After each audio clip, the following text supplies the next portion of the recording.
Alhamdulillah, salatu wassalamu ala rasulillah wa ala alihi wa ashabihi wa man tabi'ahum bi ihsanin ila yaumiddin. Ya ayyuhalladzina amanu taqullaha haqqa tuqatih wa la tamutunna illa wa antum muslimun. Ya ayyuhan nasu taqu rabbakumul ladzi khalaqakum min nafsin wahidah wa khalaqa minha zawjaha وبث منهما رجالا كثيرا ونساء واتقوا الله الذي تساءلون به والأرحام إن الله كان عليكم رقيبا يا أيها الذين آمنوا اتقوا الله وقولوا قولا سديدا يصلح لكم أعمالكم ويغفر لكم ذنوبكم ومن يطع الله ورسوله فقد فاز فوزا عظيما أما بعد فإن خير الحديث كتاب الله وخير الهدي هدي محمد صلى الله عليه وآله وسلم وشر الأمور محدثاتها فإن كل محدثة بدعة وكل بدعة ضلالة وكل ضلالة في النار. Ikhwati fillah, para pemirsa Insan TV dan juga para pendengar Radio Riyadul Jannah rahimani wa rahimakumullah. Alhamdulillah, puji syukur kita ungkapkan kepada Allah Subhanahu wa taala atas nikmat dan karunia yang tidak terhingga terlimpah kepada kita sekalian, terutama nikmat iman, nikmat Islam, nikmat hidayah, yang dengannya seseorang bisa meraih kebahagiaan di sisi Allah Subhanahu wa taala.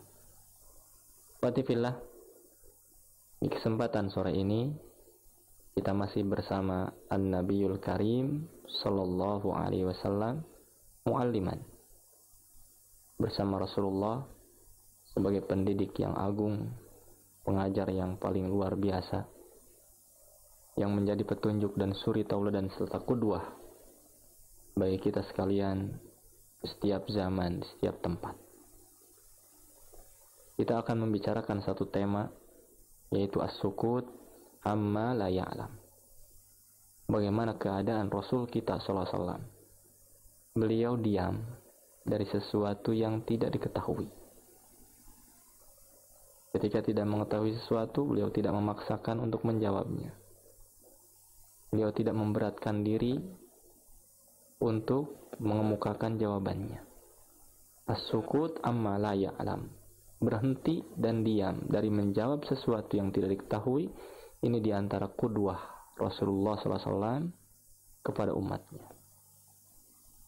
Ikhwati fillah, sesungguhnya Nabi kita Sallallahu Alaihi Wasallam, beliau adalah afdalul khalqi wa asyrafuhum, manusia yang paling agung, manusia yang paling mulia, manusia yang paling terhormat, yang paling tinggi kedudukannya, yang paling tinggi ilmunya, dan segenap sifat yang ada pada beliau, yang bukan hanya manusia yang memujinya, tapi Allah Rabbul Alamin memuji beliau Sallallahu Alaihi Wasallam. Tetapi bersama keagungan sifat-sifat beliau tersebut, beliau ketika ditanya tidaklah menjawab kecuali sesuatu yang memang telah diketahui. Ketika ditanya sesuatu yang tidak beliau ketahui, yaskut, beliau pun diam, tidak menjawabnya. Atau beliau mengatakan la adri, aku tidak mengetahuinya. Ini kondisi beliau, ikhwati fillah, para pemirsa dan para pendengar rahimani wa rahimakumullah.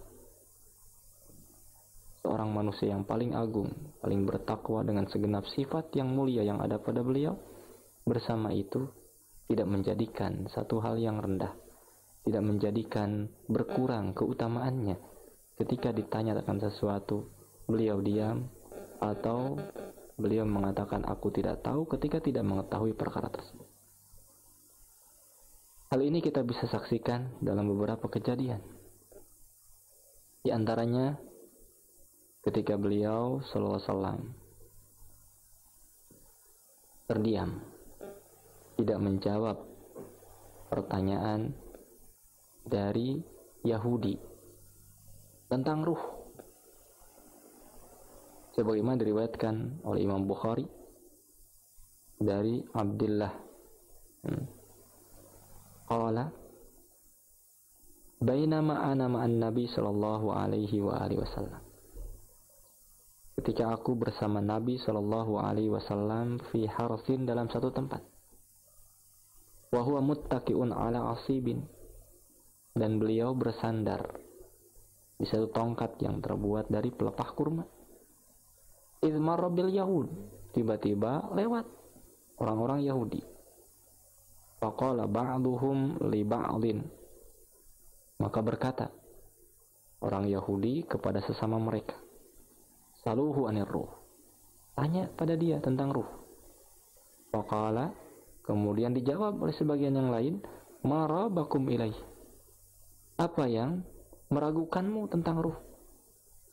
Waqala ba'duhum, sebagian lagi mengatakan, la yastaqbilukum bisyai'in takrahuna, jangan sampai dia nanti menyambutmu atau mendatangkan sesuatu dengan sesuatu yang kalian tidak sukai. Tapi mereka pun mengatakan, saluh, tanyakan saja tentang ruh tersebut. Pada akhirnya fasa'aluhu anir ruh, mereka pun bertanya kepada Nabi SAW tentang ruh. Fa'amsakan Nabi SAW falam yarudda alaihim syai'an, dan Nabi pun menahan diri, tidak menjawab sedikit pun. Fa'alimtu, kata perawi sahabat yang menyaksikan ini, aku mengetahui annahu yuha ilai, bahwasanya setelah turun atau sedang turun kepadanya wahyu. Faqumtu maqami, maka aku pun berdiri dari kedudukanku, dari tempat dudukku, dari tempatku berdiri, bergeser mundur, menjauh, sehingga tidak mengganggu proses turunnya wahyu kepada Rasulullah sallallahu alaihi wa alihi wasallam.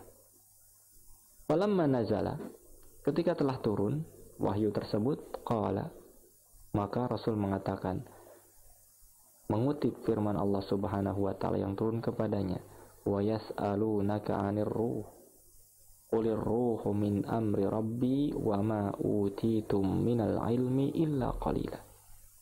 Mereka bertanya kepadamu wahai Muhammad tentang ruh, maka katakanlah, ruh itu min amri rabbi, urusan Rabbku, dan tidaklah kalian diberikan ilmu tentang ruh itu kecuali sedikit. Inilah riwayat yang disebutkan tentang bagaimana Rasulullah SAW ketika ditanya tentang ruh, beliau diam, tidak memaksakan menjawab, sehingga turunlah wahyu kepada beliau yang sekaligus itu menjadi jawaban bagi orang-orang Yahudi tersebut. Mu'allif menyebutkan, wa mimma najiduhu fil hadis annahu sallallahu alaihi wasallam lamma su'ila 'anir ruh amsaka 'anil jawab falam yarudda alal yahudi syai'an wa fi riwayatin fasakata. Yang kita dapat dalam riwayat ini, dalam hadis ini, bahwasanya Nabi kita sallallahu alaihi wasallam ketika beliau ditanya tentang ruh, maka beliau pun terdiam, menahan diri dari menjawabnya dan tidak menjawabnya pertanyaan Yahudi tersebut sedikit pun. Dan riwayat yang lain disebutkan fasakata, terdiam, tidak memaksakan untuk menjawabnya. Inilah kondisi Nabi kita SAW yang menjadi qudwah bagi setiap kita. Ketika ditanya tentang sesuatu dan tidak mengetahuinya, maka sepantasnya terdiam atau mengatakan tidak tahu. Fatifillah, kejadian yang lain yang menjelaskan kepada kita sekalian bagaimana Rasulullah SAW terdiam atau mengatakan tidak tahu, yaitu ucapan beliau ketika menjawab pertanyaan dengan ungkapan la adri, aku tidak tahu, ketika ditanya tentang syarrul buldan, tentang sejelek-jelek tempat di satu negeri. Sebagaimana dalam satu kejadian yang diriwayatkan oleh para imam, di antaranya Imam Ahmad, Imam Abu Ya'la, Imam At-Tabrani, Imam Hakim, dari Jubair ibni Mut'im anna rajulan atan Nabi sallallahu alaihi wasallam. Ada seseorang yang mendatangi Nabi sallallahu alaihi wasallam. Faqala ya Rasulullah, ayyul buldani syarr? Wahai Rasulullah, negeri apa, tempat apa yang paling buruk? Qala, maka Rasulullah menjawab, la adri, aku tidak tahu. Faqala falamma atahu Jibril, qala ya Jibril, ayyul buldani syarr? Ketika Jibril datang kepada Nabi SAW, maka Nabi pun bertanya kepada Jibril, wahai Jibril, ayyul buldani syarr? Negeri apa yang paling buruk? Tempat apa yang paling buruk? Qala, Jibril pun menjawab, la adri, hatta as'alu Rabbi azza wa jalla. Aku tidak tahu, sampai aku bertanya dulu kepada Rabbku, Allah azza wa jalla. Qala fantalaqa Jibril. Maka Jibril pun berlalu. Famaka sama sya'allahu ayyamkus. Maka berdiamlah sejenak. Masya Allah, sebagaimana kehendak Allah. Tsumma jaa. Kemudian datanglah Jibril alaihi salam, kemudian berkata, ya Muhammad, wahai Muhammad, innaka sa'altani ayyul buldani syarr? Sesungguhnya engkau bertanya kepadaku tentang negeri atau tempat yang paling buruk. Faqultu la adri. Aku menjawab dengan jawaban aku tidak tahu. Dan sesungguhnya aku, kata Jibril, sa'altu Rabbi azza wa jalla. Aku bertanya kepada Rabbku azza wa jalla, ayyul buldani syarr? Tempat apa, negeri apa yang paling buruk? Faqala, maka Allah Rabbul Alamin menjawab, aswaquha, yaitu pasarnya. Ikhwati fillah, rahimani wa rahimakumullah. Dari sini, dari hadis tersebut, mu'alif menyebutkan, wa mimma najidu fil hadis annahu sallallahu alaihi wasallam lam yataraddad fi izhari adami ma'rifatihi amma su'ila anhu. Rasul sallallahu alaihi wasallam tidak ragu-ragu untuk memperlihatkan, menampakkan sesuatu yang dia tidak ketahui tatkala ditanya. Wa hadza ala khilafi ba'dil jahalah minal mudarrisina alladzina yatabaharuna ya'lam ma la ya'lamun.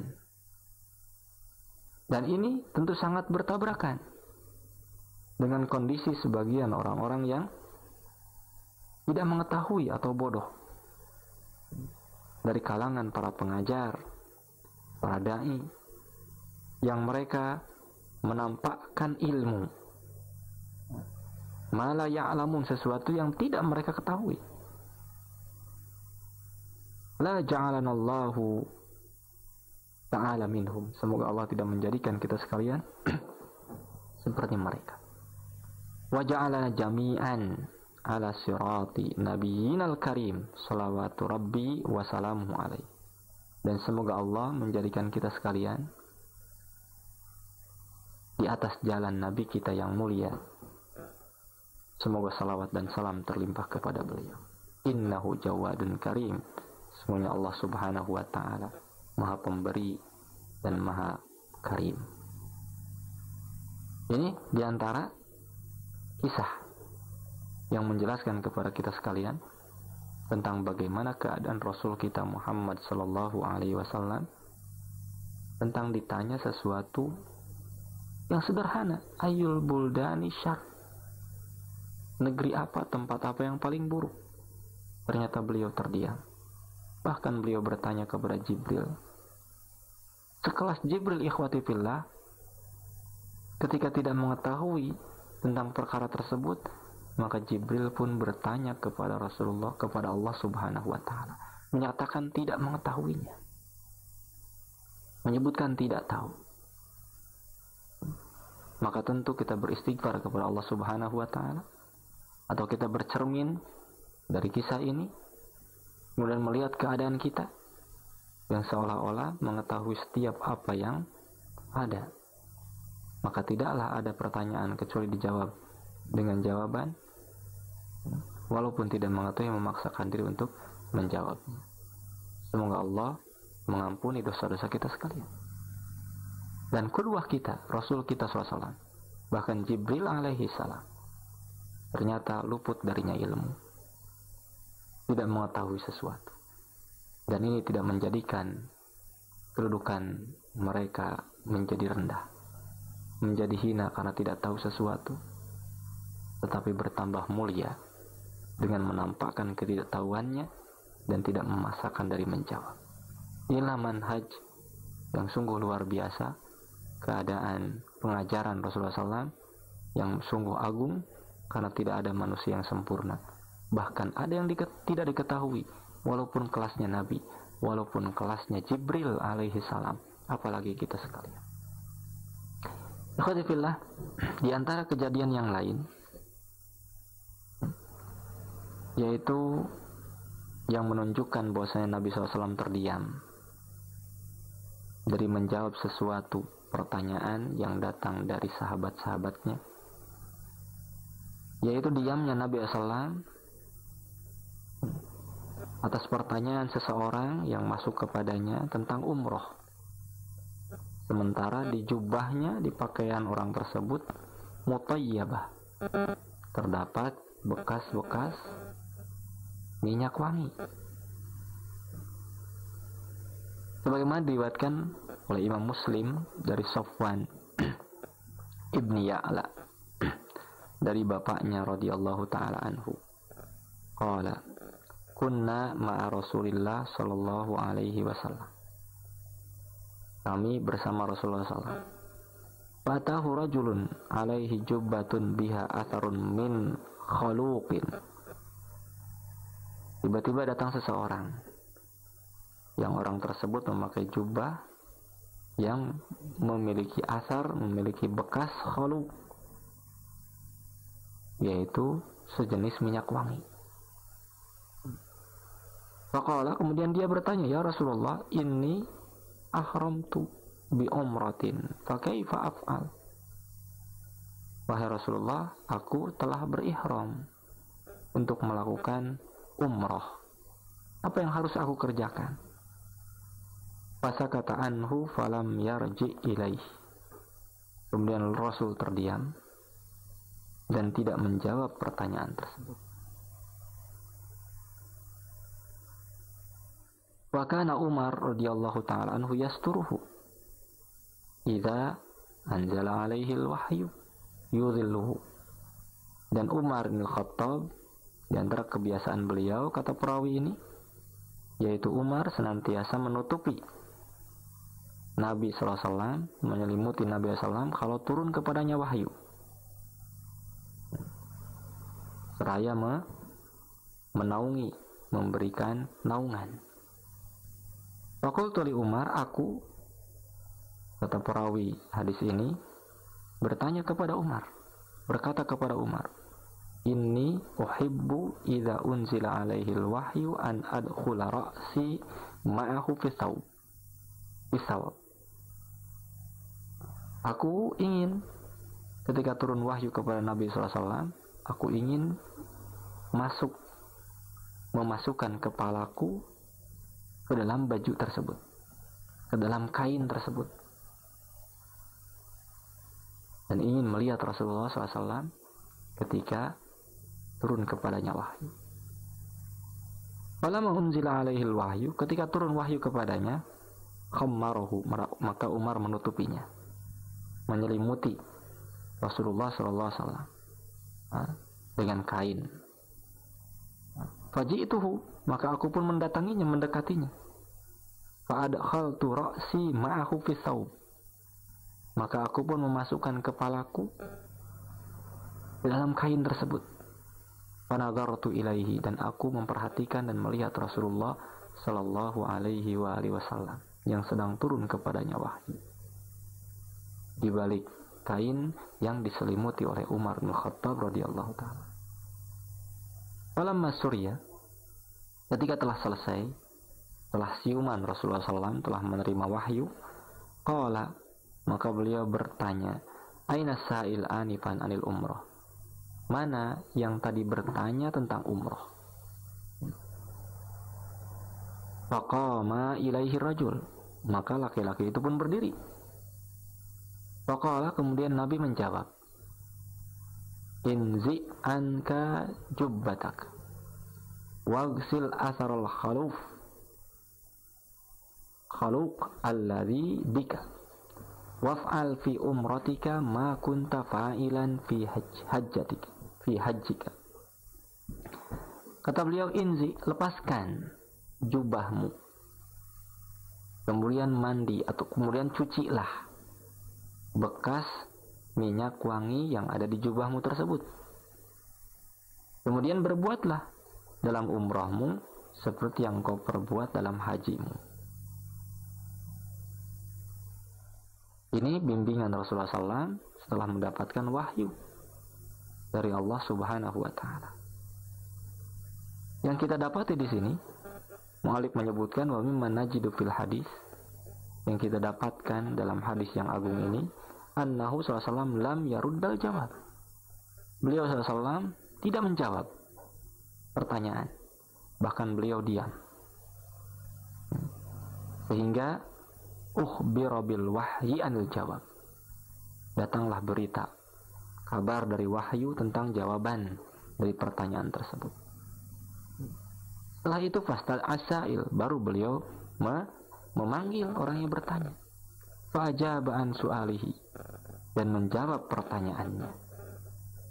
Berkata Al-Imam An-Nawawi rahimahullahu ta'ala ta'liqan ala hadzal hadis, ketika mengomentari hadis ini, beliau berkata, wa fi hadzal hadis dalilun lil qa'idatil masyhurah annal qadi awil mufti idza lam ya'lam hukmal mas'alah amsaka an jawabiha hatta ya'lamahu aw yadhunnahu bisyartihi.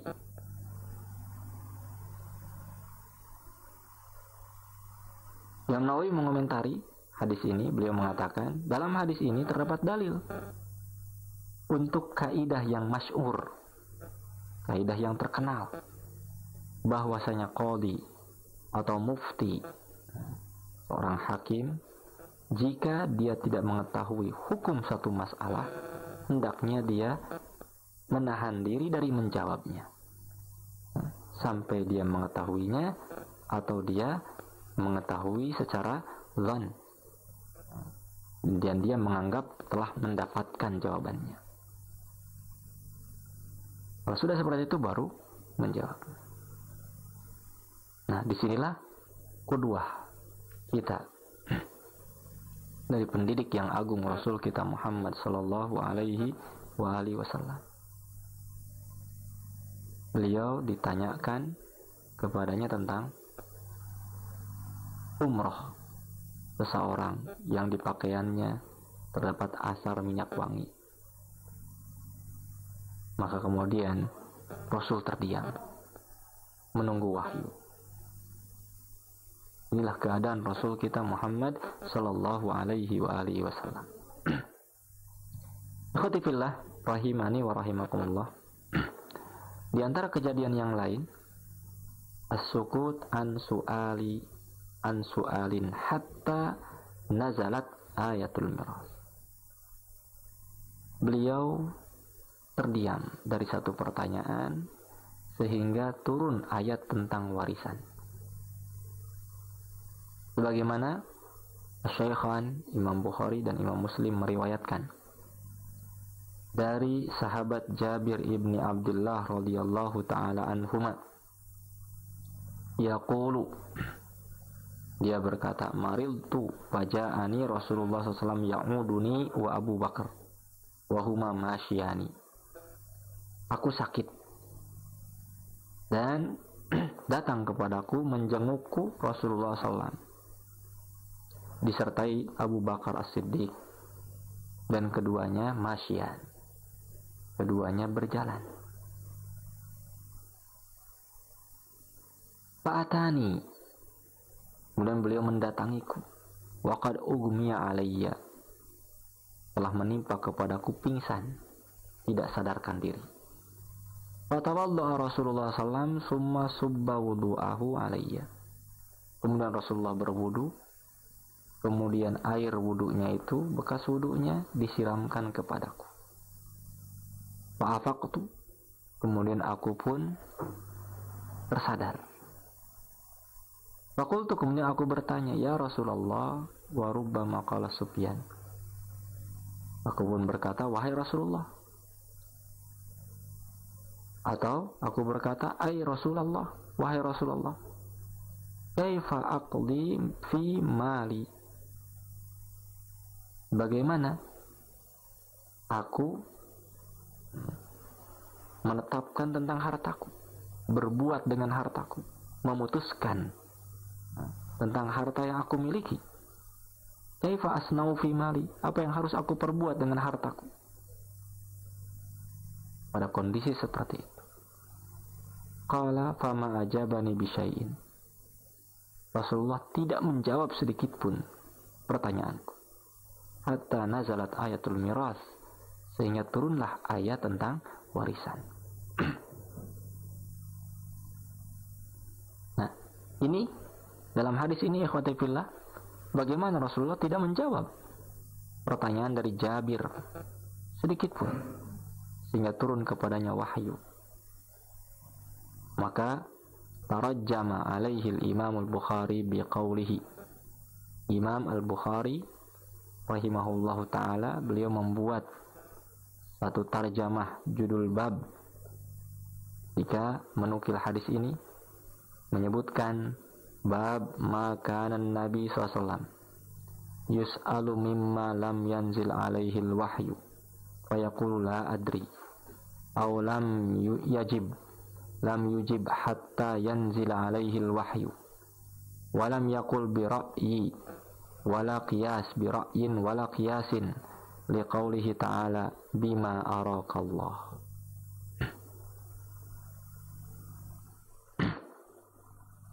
Imam Bukhari membuat satu bab bahwasanya Nabi SAW, bab tentang keadaan Nabi SAW ketika beliau ditanya tentang sesuatu yang belum turun kepadanya wahyu, maka beliau berkata, aku tidak tahu, atau tidak menjawab sampai turun kepadanya wahyu. Beliau tidak mengatakan dengan ro'yunya, dengan pendapatnya, atau dengan kias, atau yang lainnya. Didasarkan firman Allah, bima arakallah, dengan apa yang diinginkan oleh Allah subhanahu wa ta'ala. Ikhwati fillah, rahimani wa rahimakumullah.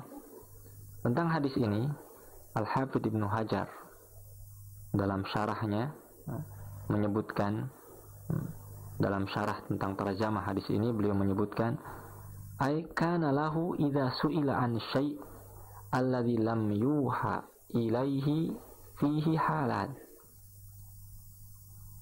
Kata Imam Al-Hafidh Ibnu Hajar, ini menunjukkan bahwasanya keadaan Rasulullah SAW ketika beliau ditanya tentang sesuatu yang belum turun kepadanya wahyu, maka ada dua keadaan. Imma an yaqul la adri, bisa jadi mengatakan aku tidak tahu.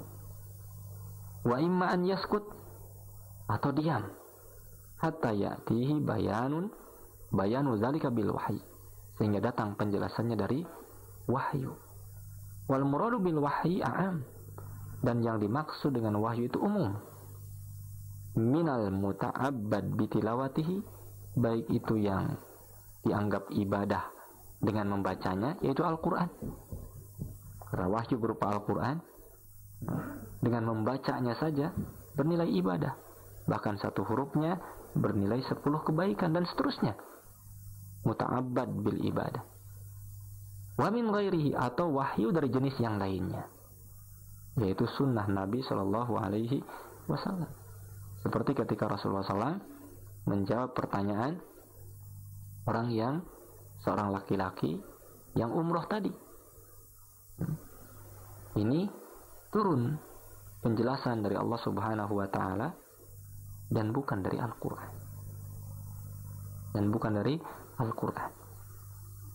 Adapun tentang waris, ya turun ayat tentang Al-Quran. Ketika ditanya tentang ruh, maka turun ayat dari Al-Quran. Ibnu Hajar tadi menyebutkan bahwasanya yang dimaksud dengan wahyu itu umum. Minal muta'abbad bitilawatihi, baik termasuk Al-Quran yang merupakan ibadah dengan membacanya semata atau jenis yang lainnya. Karena ikhwati fillah, sunnah Nabi SAW adalah wahyu dari Allah Subhanahu wa ta'ala. Karena Allah menyebutkan wa ma yantiqu 'anil hawa in huwa illa wahyun yuha. Beliau SAW tidaklah berbicara dari hawa nafsu, tidak lain yang keluar dari beliau SAW, yang diungkapkan oleh beliau Sallallahu Alaihi Wasallam adalah wahyu yang diwahyukan kepadanya. Inilah diamnya Nabi SAW dari menjawab pertanyaan tentang miras. Pertanyaan dari Jabir tadi yang bertanya tentang apa yang aku perbuat dengan hartaku. Maka turunlah ayat tentang perkara tersebut. Demikian pula Nabi SAW pernah terdiam dari pertanyaan tentang miras, tentang warisan yang ditanyakan oleh seorang wanita, Imra'atu Sa'ad ibn Rabi, istri Sa'ad ibn Rabi radhiyallahu ta'ala anhuma. Beliau tidak menjawabnya dan turunlah wahyu ayat tentang miras tersebut, sebagaimana diriwayatkan oleh Imam Ibnu Majah dan juga yang lainnya tentang perkara tersebut. Ikhwati fillah, inilah diantara bukti yang bisa kita dapatkan tentang bagaimana keadaan Rasulullah Shallallahu Alaihi Wasallam. Beliau berdiam, beliau tidak menjawab. Dan ini adalah pengajaran, tarbiyah, suri tauladan yang beliau berikan kepada kita sekalian, kepada umatnya. Masalah agama adalah masalah yang besar, masalah yang luar biasa. Adapun masalah-masalah yang lainnya, walaupun kecil, misalnya dalam masalah kedokteran, dalam masalah teknologi, orang tidak berani untuk mengambil resiko berkata dengan sesuatu yang tidak dia ketahui, karena dampaknya akan menimbulkan kerugian. Dalam masalah kesehatan, mungkin orang yang diberikan petunjuk malah bertambah sakitnya, bisa jadi kematian. Dan juga masalah-masalah yang lainnya, tentu malorotnya walaupun terbatas kepada perkara dunia, itu dianggap besar dan orang tidak berani untuk masuk ke dalamnya. Tapi satu hal, dalam masalah agama terkadang orang tidak merasakan bahwasanya perkara itu perkara besar, sehingga setiap orang mengatakan apa yang dia katakan tentang masalah agama. Ini tentu sesuatu yang luar biasa, dan kita hendaklah terbiasa dengan ungkapan la adri, dengan ungkapan tidak tahu, dengan ungkapan wallahu a'lam, dengan ungkapan diam untuk tidak menjawab satu pertanyaan. Dan itu adalah nisful ilm, setengah dari ilmu. Karena setiap kita akan diminta pertanggungjawaban di hadapan Allah Subhanahu wa ta'ala. Kemudian ikhwati fillah, berkata tanpa ilmu tentang sesuatu, tentang agama ini, tentang Allah Subhanahu wa ta'ala dan seterusnya, ini merupakan perkara yang besar. Allah Subhanahu wa ta'ala menyebutkan, qul innama harrama rabbiyal fawahisha ma zahara minha wa ma batan wal isma wal baghya bighairil haqqi wa an taqulu wa an tusyriku billahi ma lam yunazil bihi sultana wa an taqulu 'ala Allahi ma la ta'lamun. Katakanlah wahai Muhammad, sesungguhnya yang diharamkan oleh Rabbku adalah pertama al-fawahish, perkara-perkara keji, ma zahara minha wa ma batan, yang tampak ataupun yang tersembunyi, wal isma, dosa-dosa besar, wal baghya bighairil haqqi, kemudian berbuat aniaya, zalim kepada sesama dengan tanpa hak, kemudian wa an tusyriku billahi ma lam yunzil bihi sultana, berbuat kesyirikan yang tidak ada dasarnya di sana. Wa an taqulu 'alallahi ma la ta'lamun, dan berkata tentang Allah dengan tanpa ilmu. Ikhwati fillah, para ulama di antara Ibnu Qayyim menyebutkan tentang ayat tersebut, ini adalah urutan-urutan dosa. Allah mengurutkan dosa dari yang kecil kemudian terus sampai yang paling besar. Pertama, al-fawahish, kekejian yang tampak dan yang tersembunyi. Kemudian dosa-dosa besar. Kemudian berbuat aniaya kepada sesama, kezaliman dengan tanpa hak. Kemudian berkata, kemudian berbuat kesyirikan. Dan kita tahu kesyirikan merupakan dosa yang besar, dosa yang sangat besar. Ternyata ada yang lebih besar daripada kesyirikan, yaitu berkata tentang Allah tanpa ilmu, berkata tentang sifat-sifatnya, berkata tentang hak dan kewajibannya, berkata tentang syariatnya, berkata tentang ajaran Allah Subhanahu wa Ta'ala dengan tanpa ilmu. Ternyata ini lebih besar dari kesyirikan. Apa sebabnya?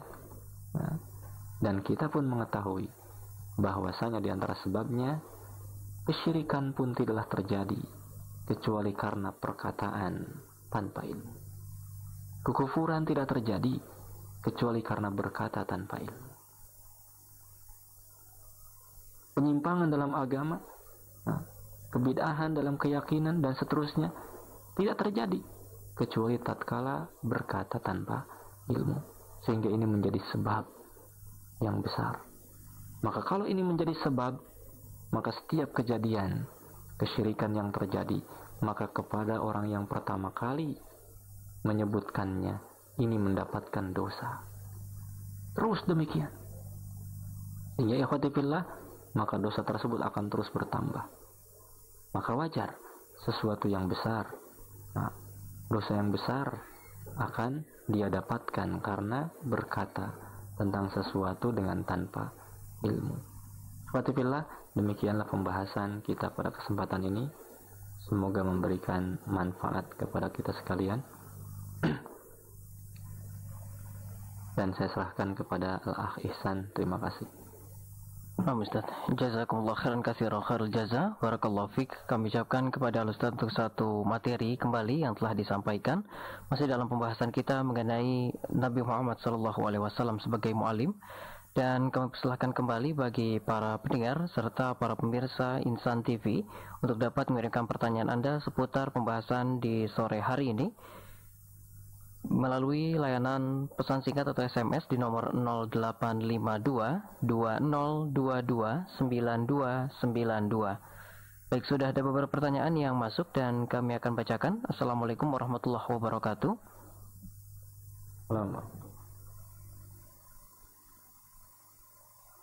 Nah, Ustadz mau tanya, ada orang yang sudah pernah umroh. Orang tersebut setelah pulang umroh dipanggil abah atau haji, Ustadz. Apakah umroh sama dengan ibadah haji hukumnya? Mohon jawabannya dari hamba Allah di Malang, Ustadz. Ya, ikhwati fillah, umroh hukumnya jelas berbeda dengan haji.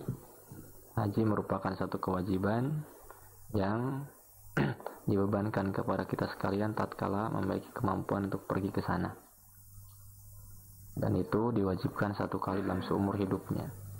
Adapun umroh merupakan ibadah yang sunnah.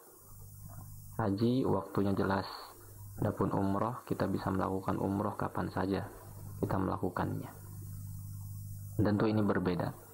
Adapun tentang penyebutan, ikhwati fillah, tentu penyebutan itu baik sebagai haji, bapak haji, dan belum pernah dengar memang bapak umroh gitu ya, karena sebab umrohnya. Maka sesungguhnya tidak ada secara khusus dalam agama kita tentang penyebutan seperti ini, tentang penyebutan seperti apalagi tentang umroh, apalagi tentang umroh. Maka kalaulah ini memang dilakukan, tentu para sahabat Nabi SAW dan juga Rasul sendiri yang mereka tentu telah berhaji, tentu disematkan di balik namanya Bapak Haji. Tapi tidak ada satupun di antara mereka yang melakukan demikian. Sehingga memang ini hanyalah budaya di kita saja, yang menyebut tentang haji atau umrah, maka tidak ada sebutan yang mengistimewakan satu ibadah dari ibadah yang lainnya. Bahkan ya sepantasnya kita menghindari perkara tersebut, supaya ibadah kita cukuplah ikhlas yang mendasari ibadah kita, dan bukan keinginan untuk disebut dan digelari dengan gelar-gelar tambahan. Wallahu a'lam. Nah, barakallahu fiik wa jazakumullah khairan katsira pada Ustaz untuk satu jawaban pertama di pagi hari ini melalui pesan singkat.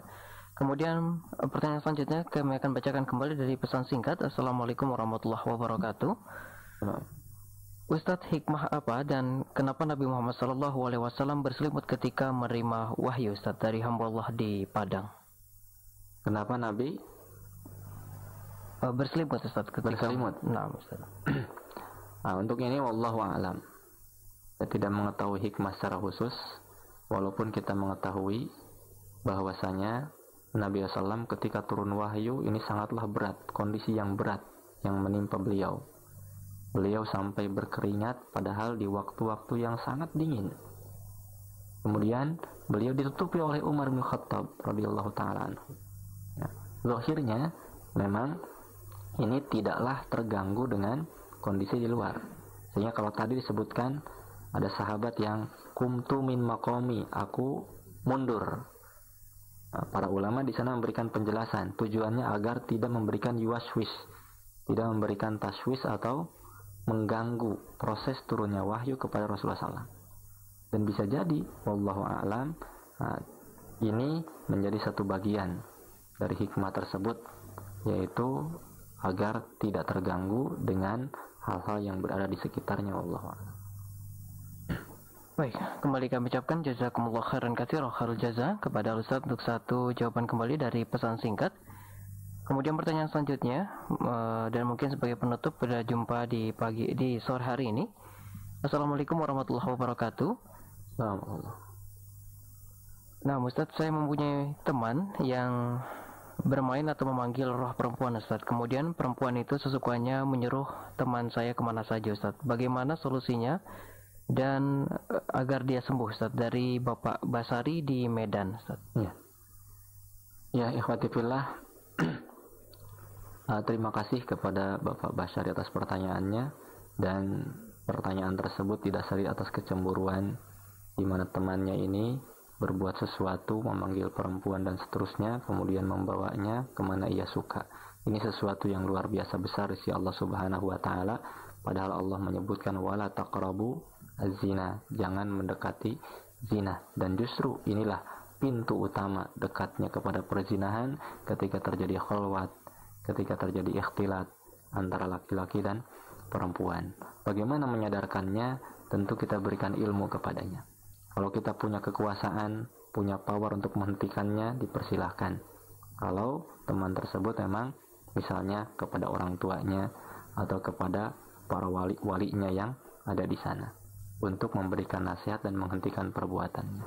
Yang kedua, kalaupun yang paling utama kita berikan kepadanya ilmu tentunya tentang agama Allah, ditakut-takuti dengan azab Allah Subhanahu wa taala, tentang bahaya perbuatan tersebut dan seterusnya. Nah, ini tentu hal yang besar, kita berikan wasilah jalan untuk dia memahami, karena sadarnya seseorang ketika sampainya ilmu kepada orang tersebut. Kemudian hal yang penting yang jangan kita lupakan juga, yaitu kita berdoa kepadanya untuknya di belakang dia. Semoga Allah memberikan hidayah kepadanya dan seterusnya. Kemudian kita berikan solusi-solusi yang lain, baik itu solusi pernikahan, dicarikan jodohnya, dan beragam hal kita mungkin mengoreknya tentang latar belakang kenapa berbuat demikian. Maka kita berikan solusi-solusi yang tepat untuk pribadi orang tersebut. Wallahu a'lam.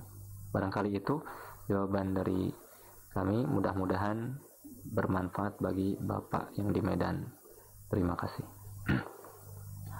Ikhwati fillah, para pemirsa Insan TV dan para pendengar rahimani wa rahimakumullah dimanapun Anda berada, alhamdulillah nikmat Allah senantiasa menimpa kepada kita sekalian, dan kita berada pada penghujung pertemuan Mudah-mudahan Allah Subhanahu wa taala memberikan ampunan atas kesalahan-kesalahan yang mungkin ada dalam hal ini, dalam acara ini.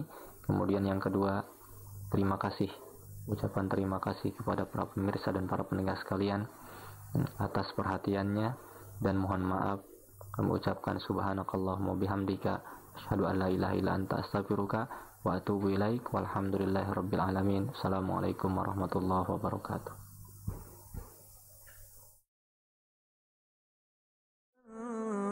تدخل النار فقد أخزيت